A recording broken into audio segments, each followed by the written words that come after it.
Sri Lanka, a country where more than 2.3 million tourists visit each year to experience breathtaking landscapes, ancient cities, and beautiful coastlines. Yet behind these landscapes lies a deeper story, one shaped by colonial rule, global conflict, and the struggle for independence. Ceylon, an old name of Sri Lanka, during British rule, became one of the most strategically important colonies in the Indian Ocean. But how did external forces influence Sri Lanka's path to independence? And how did decolonization continue to affect the country's economic development long after colonial rule ended? Today, we're exploring the hidden histories behind some of Sri Lanka's most well-known places and discovering how these places continue to stand as evidence of colonialism, independence, conflict, and resilience.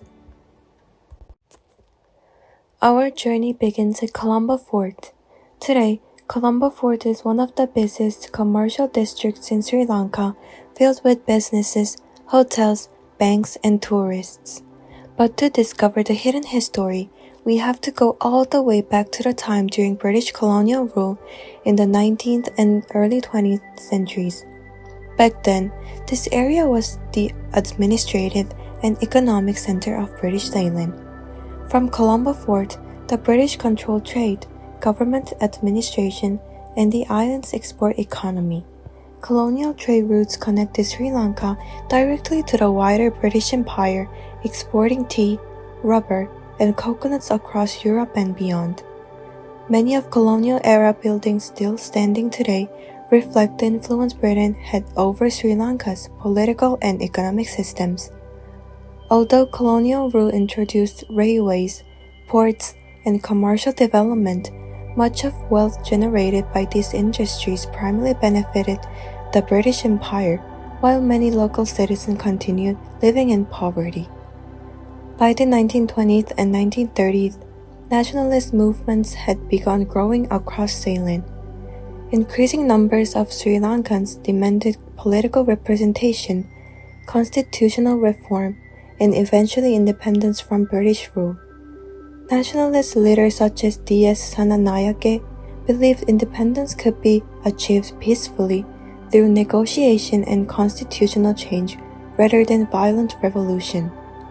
However, events happening far beyond Sri Lanka's shores would soon reshape the future of the colony forever.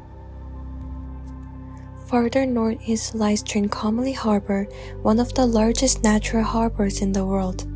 During World War II, especially after the Japanese attacks on Colombo and Trincomalee in April 1942, this harbor became one of Britain's most important naval bases in the Indian Ocean. British military forces used Trincomalee to defend imperial trade routes and maintain naval control across Asia during the war. At the same time, Sri Lanka was still under British colonial rule, but World War II dramatically weakened Britain economically and politically. By the end of the war in 1945, Britain struggled to maintain control over its vast empire. At the same time, anti-colonial movements were growing stronger throughout Asia and Africa, including in Ceylon. These external global pressures increased demands for political reform and independence across the island. On February 4, 1948, Ceylon officially gained independence from Britain under the Strawberry Constitution. Yet foreign influence did not disappear after independence. During the Cold War, which began shortly after World War II, Sri Lanka's strategic location in the Indian Ocean continued to attract global attention. Major world powers remained interested in the region because of shipping routes, trades, and military strategy. Sri Lanka's path to independence therefore cannot be understood only as an internal struggle. External global events, particularly World War II and the decline of the British Empire, played a major role in weakening colonial control and accelerating decolonization. The next place we will be discovering is the Paddo Tea Estate. The tea plantations surrounding Newara area remain some of the strongest symbols of British colonial rule in Sri Lanka. Beginning in the mid-1800s, especially after the coffee plantation crisis of the 1860s and 1870s, the British transformed Sri Lanka's central highlands into vast tea plantations designed to support the colonial exports economy. Thousands of plantation workers labored under extremely difficult conditions while tea became one of the colony's most profitable exports. Railway systems and roads were developed largely to transport plantation goods from the highlands to Colombo's ports for export overseas. Even after independence in 1948, Sri Lanka remained heavily dependent on colonial export industries such as tea, rubber, and coconut production. Today, Sri Lankan tea is still exported to countries around the world, continuing an economic system first established during British rule. This demonstrates how decolonization did not completely remove colonial economic structures. For many working-class citizens and plantation communities, independence did not immediately improve living standards. Economic inequality, foreign debt, and dependence on exports continued to create major challenges for long-term economic growth. Many of these economic struggles are still visible in Sri Lanka today. Meanwhile, in northern Sri Lanka, Jaffna Fort reflects another lasting legacy of colonialism. Originally built by the Portuguese in 1618 and later expanded by the Dutch during the 17th century, Jaffna Fort represents centuries of foreign influence over the island. But this fort also became connected to one of Sri Lanka's greatest post-independence challenges, ethnic conflict. Following the independence in 1948, many Tamil minority communities feared that political power would increasingly favor the Sinhala majority. These tensions intensified after policies such as Sinhala Only Act of 1956, which many Tamils believe reduced their political and cultural rights. Over time, divisions between communities deepened and eventually contributed to the Sri Lankan Civil War, which lasted from 1983 until 2009. Jaffna became one of the regions most heavily affected by the conflict.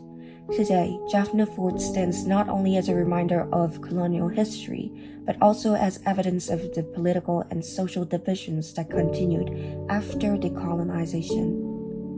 This reveals an important reality about independence. Although colonial rule officially ended, many social and political problems created during the colonial period continued long afterward. Today, modern Sri Lanka still carries the lasting impact of its colonial history. The country continues to face economic struggles, debt crisis, political instability, and the long-term effects of ethnic conflict. At the same time, Sri Lanka remains as a country filled with resilience, cultural diversity, and historical richness. Its landscapes, cities, railroads, ports, and historical sites continue to tell the story of colonialism, independence, struggle, and survival. Sri Lanka's journey to independence was not shaped by internal movements alone. External forces, especially World War II and the weakening of the British Empire after 1945, played a major role in accelerating political reform and decolonization across the island. Yet independence in 1948 did not completely remove the systems created during colonial rule. Sri Lanka remained economically dependent on export industries established during the colonial period, while inequality, debt, and economic vulnerability continued to affect long-term development. From Colombo Fort to Trincomalee Harbor, from the tea plantations of Nuwara Elia to Jaffna Fort, these places are more than just tourist attractions. They are living historical records, witnesses to colonialism, decolonization, conflict, and resilience. And even today, the legacy of empire continues to shape Sri Lanka's economy, politics, and society. Thank you for watching.